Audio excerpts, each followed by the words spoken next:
ძირფასო დევი, დიდი მადლობა ამ შესაძლებლობისთვის. სამწუხაროდ საქართველოში ვითარება უკიდურესად დამძიმდა, დიქტატურა ფორმდება უკვე და ყოველდღიური წნეხი მედასავლეთებზე ძალიან ჩქარა იზრდება. ევროკომისიის დასკვნას და განაცხადს, რომ საქართველოს კანდიდატის სტატუსისგან მხოლოდ სახელი დარჩა, ქართულმა ოცნებამ მთავარი ოპოზიციური ძალების ლიდერების ბრალის დამატებით უპასუხა. ისინი დასავლეთისთვის პოტენციურად დასასანქცირებელთა სიების გადაცემაში დაადანაშაულა მათ შორის. როგორც ჩანს, სწორედ სანქციები ადარდებს ოცნებას ყველაზე მეტად. როგორ ფიქრობთ, ამ რეპრესიების შემდეგ მაინც მოხდება კონსოლიდაცია ამ საკითხზე და სანქციები დაწესდება? I think it has been incredible that the Georgian people continue to turn out in the streets to protest. ჩემთვის გასაოცარია, როგორ აგრძელებს ქართული საზოგადოება ქუჩაში გამოსვლას, პროტესტს, ცვლილებების მოთხოვნას, დასავლეთისკენ სწრაფვას და წინააღმდეგობას რუსეთის გავლენისა და ამჟამინდელი რეჟიმის მიმართ, რომელიც ჩემი აზრით არალეგიტიმურია. სანქციების დაწესების შესაძლებლობა არსებობს, მაგრამ როგორც იცით, ამჟამად ამერიკის შეერთებული შტატების მთავრობის მუშაობა შეჩერებულია. შატდაუნია და ამ ვითარებითაა დაკავებული. ამიტომ სამწუხაროდ ოპტიმისტურად არ ვარ განწყობილი, რომ სანქციებს უახლოეს მომავალში დავინახავთ. თუმცა თქვენ სრულად გეთანხმებით. ამერიკის, დიდი ბრიტანეთისა და ევროკავშირის მხრიდან სანქციების დაწესება საქართველოსთვის სერიოზულ გავლენას მოახდენდა. სწორედ ამის ეშინია ყველაზე მეტად ქართულ ოცნებას. ივანიშვილი, რა თქმა უნდა, უკვე სანქცირებულია ამერიკის მიერ, მაგრამ მისი მარიონეტული მთავრობა ჯერ არა. შეერთებულ შტატებს ჯერ კიდევ ბევრი ნაბიჯის გადადგმის საშუალება აქვს. ასევე ევროკავშირსა და დიდ ბრიტანეთსაც შეუძლიათ მსგავსი ნაბიჯების გადადგმა, თუმცა ჯერჯერობით ისინი ამას არ აკეთებენ. And so the United States has many more steps it could take, and of course the EU and the UK could take many more steps as well, but so far they haven't. თქვენ და ამერიკის ყოფილმა ელჩმა იან კელიმ საქართველოს დიდი ხნის მეგობრებმა ძალიან დროული ანალიტიკური სტატია გამოაქვეყნეთ, რა ხდება და რა ჭირდება ახლა საქართველოს.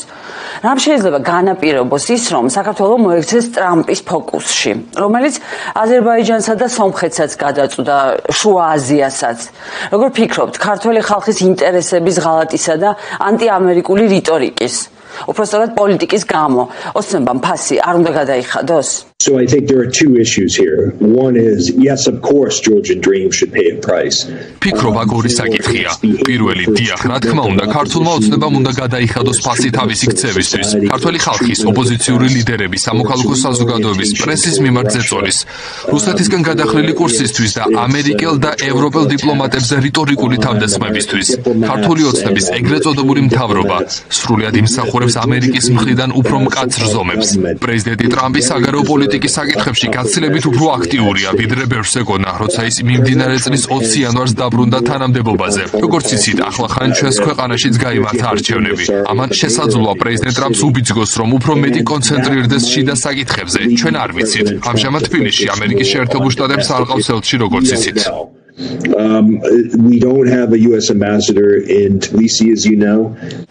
როგორ ფიქრობთ, მალე მოხდება ელჩის დანიშვნა თუ როგორც მისი პირველი ვადის დროს მოხდა ტრამპის პრეზიდენტობას გულისხმობ, გაიწელება ეს პროცესი?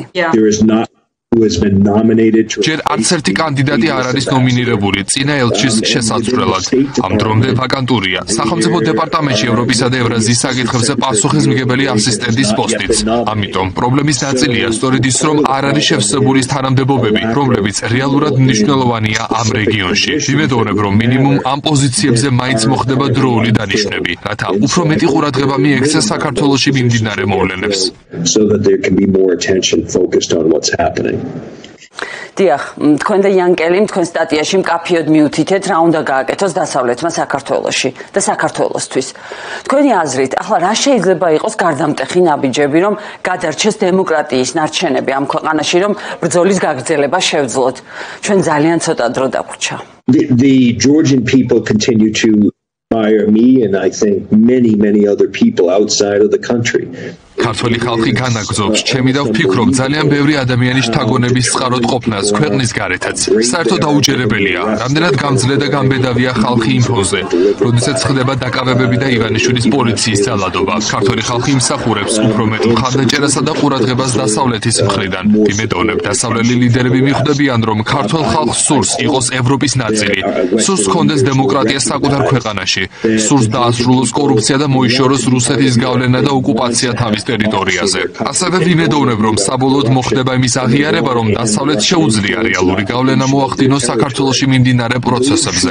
თუკი თავად მოისურვებს ამ გავლენის გამოყენებას, სამწუხაროდ ჯერჯერობით ასე არ ხდება. დიდი ბრიტანეთი, რომელიც უკვე აღარ არის ევროკავშირის წევრი, არ უნდა დაელოდოს ევროკავშირის ნაბიჯებს. მას შეუძლია დამოუკიდებლად იმოქმედოს. განსაკუთრებით იმიტომ, რომ საქართველოს ორი ყველაზე დიდი ბანკი დიდ ბრიტანეთში არეგისტრირებული, რაც რეალურად სერიოზულ გავლენას მოახდენდა.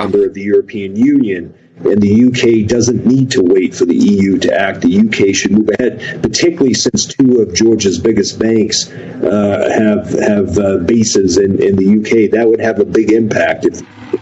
დიახ, დასავლეთს აქვს ბერკეტები და ქართული ხალხი ელოდება, რომ ჩვენი მოკავშირეები ამას გამოიყენებენ. ამ დღეებში გავრცელდა კონგრესის წერილი სახელმწიფო მდივან რუბიოს მისამართით, რომ მან რეაქცია გააკეთოს, მათ შორის სუსის შეფის მამუკა მდინარაძის ბრალდებაზე, რომ თითქოს შეერთებული შტატები აქ გადატრიალებას აფინანსებდა. იქნება თუ არა რუბიოს პასუხი? He and other Georgian officials have said so many stupid and outrageous things, it's hard to keep track. ის და სხვა ქართველი ოფიციალური პირები იმდენად უაზრო და აბსურდულ განცხადებას აკეთებენ, რომ უკვე ძნელია მათი დათვლა. გახსოვთ, რუსეთის მიერ უკრაინაში შეჭრის შემდეგ პირველი წლების განმავლობაში ქართული ოცნების წარმომადგენლები ამტკიცებდნენ, რომ თითქოს ამერიკა ცდილობდა საქართველოს ომში ჩათრევას, რაც სრულიად აბსურდულია. ახლა კი თავდასხმები ამერიკის ელჩებზე ბრალდებები თითქოს შეერთებული შტატები აფინანსებს და ამზადებს გადატრიალებას ქართული ოცნების წინააღმდეგ. ასევე ეს ძალიან გავს კრემლის პროპაგანდას. სამწუხაროა იმის ყურება და მოსმენა, როგორ იმეორებენ ქართული ოცნების წარმომადგენლები მოსკოვიდან გამზადებულ ტექსტებსა და გზავნილებს. ეს ცხადყოფს, რამდენად ამძიმდა სიტუაცია ივანიშვილის, კობახიძის და სხვათა მმართველობის შედეგად. That is a sign of how badly the situation has deteriorated as a result of Ivanishvili, Kobakidze and others in the Georgian Dream apparatus. ანუ კობახიძე უნდა იყოს სანქცირებული? Kobakidze absolutely deserves to be sanctioned. კობახიძე აუცილებლად უნდა მოხვდეს სანქცირებულ პირთა სიაში. იმ აღმაშფოთებელი და შოკის მომგვრელი განცხადებების გამო, დასავლეთის წინააღმდეგ თავდასხმების ფონზე და იმის გათვალისწინებითაც, რომ ის ხშირად სტუმრობს ისეთ ქვეყნებს, როგორებიცაა ჩინეთი, ირანი და სხვა. კობახიძე ნამდვილად უნდა მოხვდეს სანქცირებულ პირებს შორის. საუბარი უნდა იყოს არამხოლოდ ივანიშვილზე, იმის მიუხედავად, რომ სწორედ ივანიშვილი იღებს საბოლოო გადაწყვეტილებებს. გულწრფელად რომ თქვა, მთლიანად ქართული ოცნების მთავრობა იმსახურებს sanctions. ის ახლახანს იყო ჩინეთში. Yes, I mean that's a perfect example. Those are the regimes that he feels comfortable with. აი სწორედ ეს არის ამის საუკეთესო მაგალითი. სწორედ ამ ტიპის რეჟიმებთან გრძნობს ის თავს კომფორტულად. ჩემი აზრით, პარლამენტის ის დეპუტატებიც უნდა მოხვდნენ სანქციების ქვეშ, რომლებმაც მიიღეს კანონები არასამთავრობო ორგანიზაციებისა და სხვა აქტორების წინააღმდეგ. კანონები, რომლებმაც მნიშვნელოვნად შეუწყო ხელი საქართველოს პოლიტიკურ დაშლასა და დემოკრატიის უკან დახევას. ვფიქრობ, ბევრი ინდივიდია და აქ ხას უსვამ სიტყვას ინდივიდები, რომლებიც უნდა დაისაჯონ დასავლეთის სანქციებით. მე არ ვემხრობი სანქციებს საქართველოს როგორც ქვეყანაზე. არ უნდა დაისაჯოს ქართველი ხალხი, რომელმაც აჩვენა უზარმაზარი გამბედაობა და სითამამე. სანქციები უნდა შეეხოს კონკრეტულ პირებს, დაწყებული ივანიშვილით გაგრძელებული კობახიძითა და სხვებით. დასავლეთის ყურადღება სწორედ ამაზე უნდა იყოს კონცენტრირებული. არა ქვეყნის წინააღმდეგ, არა ქართველი ხალხის წინააღმდეგ. It shouldn't be against the country, it shouldn't be against the Georgian people, it should be those who are responsible for Georgia's decline. ივანიშვილი ახლა ცდილობს დასავლეთს უთხრას, რომ აქ უკვე დაამყარა დიქტატურა და თუკი ამერიკას და ევროპას აქვს ურთიერთობები ლუკაშენკოს რეჟიმთან, რატომ არ შეიძლება ასე მოხდეს საქართველოს შემთხვევაშიც? დაუშვებს ამას დასავლეთი ჩვენს ქვეყანაში, გაუვა ივანიშვილს ეს ტრიუკი, როგორც თავად უყვარს ხოლმე თქმა. I don't think so. I mean, I think that is a bad strategy on Ivanishvili's part. ეს ჩემი აზრით ძალიან ცუდი სტრატეგიაა, როგორც ივანიშვილისთვის, ასევე ქართული ოცნებისთვის. საქართველოს ღირებულება დასავლეთისთვის მდგომარეობს მის დემოკრატიულ განვითარებასა და მისწრაფებებში. იმ წვლილში, რაც ქართველებმა შეიტანეს ევროატლანტიკურ უსაფრთხოებაში, ბევრმა ქართველმა დიდი მსხვერპლი გაიღო ამ მიზნებისთვის. ვფიქრობ, მნიშვნელოვანია აღიარება იმისა, თუ რამდენად შეუძლია საქართველოს წვლილი შეიტანოს ევროატლანტიკურ სტრუქტურებში. არ არსებობს არც მიზეზი და არც საჭიროება, რომ დასავლეთმა დიქტატურა მიიღოს საქართველოში. ეს ჩემთვის იქნებოდა შოკის მომგვრელი მარცხი, როგორც ქართული ხალხისთვის, ისე დასავლეთისთვის, რომელმაც ამდენი ძალისხმევა და რესურსი ჩადო საქართველოს, როგორც დემოკრატიის მხარდასაჭერად. შესაბამისად, არ უნდა შევეგუოთ დიქტატურას, მხოლოდ იმიტომ, რომ ვიღაცა სურს ის დაამყაროს და ამბობს, რომ ეს გარდაუვალია.